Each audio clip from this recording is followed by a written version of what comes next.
You're watching 7 Action News, always taking action for you. We begin with the new information tonight, shedding light on what may have led to the deadly encounter on a porch in Dearborn Heights. 7 Action News investigator Jim Kurtzner has uncovered a key clue in what happened in the hours leading up to the shooting death of 19-year-old Renisha McBride by a homeowner. Jim is live in Dearborn Heights. Jim, I understand the evidence technicians from Michigan State Police showed up at the time that you discovered an important piece of the puzzle. They were actually in 2 locations, Jeff. As we first reported, Renisha McBride crashed her car 6 blocks away and 3 hours ahead of when she was killed. This is her picture. This is her car that's now being scrutinized today. We can show you how serious this crash was, and was it a factor for her with head injuries? We can tell you where she was before she went out that night.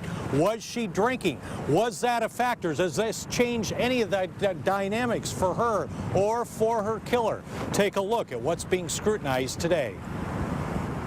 To see if the steering wheel collapsed with her chest hitting it, or if the airbags deployed, stuff like that.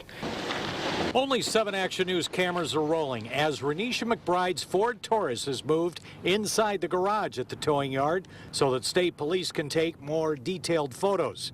Before it was moved, you can see the front end had severe damage. The call into police reported a woman speeding. State police were also out measuring where it happened at 1 a.m. near the corner of Bramall and Majestic. The family's attorney says Renisha talked with people right after her crash. She was bleeding from the face, and she asked to go home. She wanted to go home. He won't identify those people for us, but says investigators have talked with them. He did say Renisha left her home about 2 hours earlier.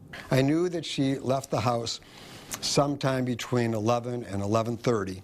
She was going to a girlfriend's house. Our prosecutor is looking for the cell phone records to see the calls that she made and to whom she made those. Full toxicology tests are still pending, but police sources say a preliminary blood test shows alcohol was in the 19-year-old's system. From here, it took some 3 hours for Renisha to walk across Warren into Dearborn Heights and the home of the white 54-year-old man who had a shotgun that ended her life. He had a shotgun, and he blew her head off, and there was absolutely no reason. Police are not discussing the most important part of this case. What did the man say he did before he shot the young lady? What was his state of mind? And was it reasonable under the circumstances? Goes back to the imminent fear of great bodily harm, death, or criminal sexual conduct.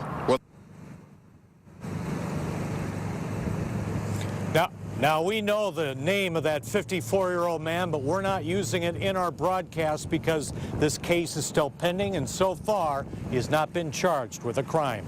Jeff, Joanne? Yeah, Jim, I did not expect as much damage to that Ford Taurus. It seems like it was certainly more than a fender bender there, but let's talk about that review. How long do you think that that'll take now? Well, they were out measuring where this crash happened. They took a close look at this car inside and out.